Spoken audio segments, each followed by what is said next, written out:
Right మరో breaking news చూస్తున్నాం. BRS పార్టీపై మంత్రి సీతక్క సంచలనమైన ఆరోపణలు చేశారు. తెలంగాణ హాస్టల్లో ఫుడ్ పాయిజన్ వెనుక కుట్ర ఉందన్నారు. కుట్రదారుల వెనుక అధికారులు ఉంటే వారిని వెంటనే ఉద్యోగాల నుంచి తొలగిస్తామని ఆవిడ కమెంట్స్ చేశారు. తెలంగాణలో హాస్టల్లో ఫుడ్ పాయిజన్ వెనుక కుట్ర ఉందన్నారు. రాజకీయ పార్టీ కుట్ర ఉందని మేము అనుమానిస్తున్నామన్నారు సీతక్క.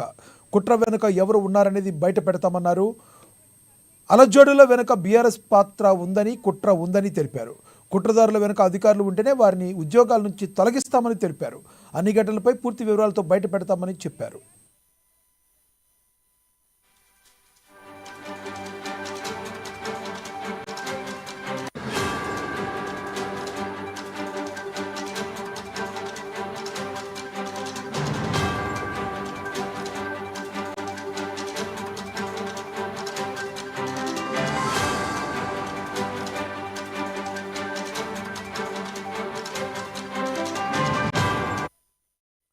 ఇదే సమయంలో దేవాలర్పూర్ ఇథనాల్ పరిశ్రమ విషయంలో తలసానిపై కూడా ఘాటు విమర్శలు చేశారు. దీంతో మంత్రి వ్యాఖ్యలు రాజకీయంగా చర్చనీయాంశంగా మారాయి. దిలావర్పూర్ ఇథనాల్ కంపెనీకి అన్ని అనుమతులు బీఆర్ఎస్ హయాంలోనే ఇచ్చారు. గత ప్రభుత్వం చేసిన తప్పును బీఆర్ఎస్ కప్పిపుచ్చుకునే ప్రయత్నం చేస్తుంది. పర్మిషన్ కాపీలో కేసీఆర్, కేటీఆర్ సంతకాలు ఉన్నాయి. ఇథనాల్ కంపెనీలో డైరెక్టర్లుగా మాజీ మంత్రి తలసాని కొడుకు తలసాని సాయి ఉన్నాడు. దీని గురించి కేటీఆర్ ఎందుకు మాట్లాడటం లేదు?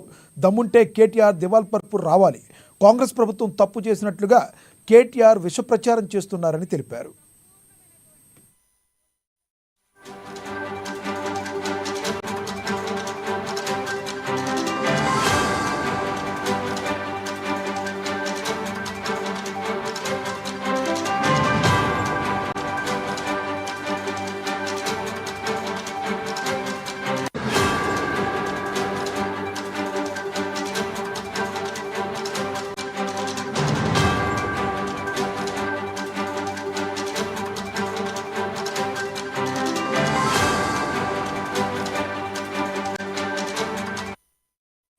బీఆర్ఎస్ పార్టీపై మంత్రి సీతక్క సంచలన వ్యాఖ్యలు చేశారు. తెలంగాణ హాస్టళ్లలో ఫుడ్ పాయిజన్ వెనుక కుట్ర ఉందన్నారు. కుట్రదారుల వెనుక అధికారులు ఉంటే వారిని వెంటనే ఉద్యోగాల నుంచి తొలగిస్తామని తెలిపారు సీతక్క. తెలంగాణలో హాస్టల్లో ఫుడ్ పాయిజన్ వెనుక కుట్ర ఉందన్నారు. రాజకీయ పార్టీ కుట్ర ఉందని మేము అనుమానిస్తున్నామని తెలిపారు. కుట్ర వెనుక ఎవరు ఉన్నారనేది బయటపెడతామన్నారు. అన్ని అలజడుల వెనుక బీఆర్ఎస్ కుట్ర ఉందని ఆమె తెలిపారు.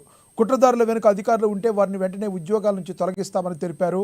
అన్ని ఘటనలపై పూర్తి వివరాలతో బయట పెడతామని చెప్పారు సీతక్క. దిలావర్పూర్లో ఇథనాల్ పరిశ్రమ విషయంలో తలసానిపై కూడా ఘాటు విమర్శలు చేశారు. దీంతో మంత్రి వ్యాఖ్యలు రాజకీయంగా చర్చనీయాంశంగా మారాయి.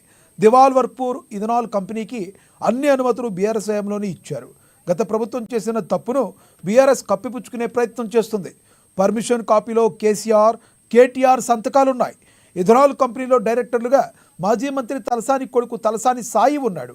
దీని గురించి కేటీఆర్ ఎందుకు మాట్లాడటం లేదని ప్రశ్నించారు. దమ్ముంటే కేటీఆర్ దిలావర్పూర్ రావాలన్నారు. కాంగ్రెస్ ప్రభుత్వం తప్పు చేసినట్లుగా కేటీఆర్ విషప్రచారం చేస్తున్నారని మండిపడ్డారు మంత్రి సీతక్క.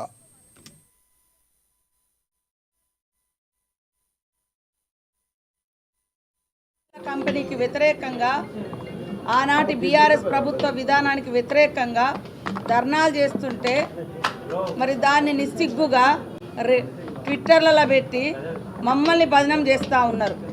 ఇలా కంపెనీకి పర్మిషన్ ఇచ్చింది ఆనాటి బీఆర్ఎస్ ప్రభుత్వము, బీజేపీ ప్రభుత్వం. కనీసం గ్రామ సభలు కూడా నిర్వహించకుండా ఇండస్ట్రియల్ మినిస్టర్గా ఉన్నటువంటి కేటీఆర్ గారు మరి బీజేపీ ప్రభుత్వాన్ని, అదేవిధంగా ఇక్కడ కేసీఆర్ గారి సంతకాలను కానీ అన్నిటిని కూడా సమన్వయం చేసి సంపూర్ణమైనటువంటి పర్మిషన్ ఇప్పించింది కేటీఆర్ గారు. కేసీఆర్ గారు సంతకం కూడా ఉంది. కానీ ఈరోజు నిస్సిగ్గుగా మమ్మల్ని బదనం చేస్తూ ఉన్నారు. కేటీఆర్ నువ్వు ఎక్కడెక్కడో తిరుగుడెందుకు? నువ్వు ఇచ్చిన పర్మిషన్ నిన్న వాళ్ళు ఆందోళన వ్యక్తం చేశారు కదా, అక్కడికి పోదాంపా, ఎవరిచ్చిరు ఏంది అని. అదే కాకుండా ఆ కంపెనీ ఓనర్స్ డైరెక్టర్గా అందులో తలసాని సాయి కిరణ్ కూడా ఉన్నాడు. ఈ పర్మిషన్లు వచ్చే నాటికి తలసాని సాయి కిరణ్ ఆయన నెంబరు అదంతా కూడా ఇందులో ఉన్నాయి. దాదాపుగా మరి 12 మంది 10 మంది డైరెక్టర్లతో ఉన్నది. ఇంకొకరు పుట్టా సుధాకర్ బిడ్డను తలసాని శ్రీనివాస్ యాదవ్, మొత్తానికైతే వీళ్ళ బిడ్డను వాళ్ళకు, వాళ్ళ బిడ్డను వీళ్ళకు, ఈ అంకులు కడప జిల్లాకు సంబంధించినటువంటి పుట్టా సుధాకర్ కొడుకు ఇందులో డైరెక్టరు, ఇక్కడ తలసాని శ్రీనివాస్ యాదవ్ కొడుకు ఇలా డైరెక్టరు. ఆనాడు బీజేపీ ప్రభుత్వము ఎలాంటి గ్రామ సభలకు కూడా అవసరం లేదు అని వాళ్లకు మొత్తం కట్టబెట్టింది. దాన్ని సమన్వయం చేసింది కేటీఆర్. ఇక్కడ రాష్ట్రంలో అన్ని సంతకాలు పెట్టి సంపూర్ణమైనటువంటి పొల్యూషన్తో సహా అన్ని పర్మిషన్లు ఇచ్చింది మరి ఆనాటి బీఆర్ఎస్ కేసీఆర్ సంతకంతో. మళ్ళీ నిస్సిగ్గుగా ప్రజల్ని తప్పుదోవ పట్టించేటువంటి ఇంత చిల్లర రాజకీయాలు, ఇంత కుళ్ళు రాజకీయాలు అవసరమా? మీరు నిజంగా మీకు ప్రజల మీద అంత ప్రేమ ఉన్నోళ్ళైతే, అంత గొప్పగా ఆలోచించే వాళ్ళైతే మరి మీరు ఎందుకు ఇచ్చింది ఇవన్నీ పర్మిషన్లు?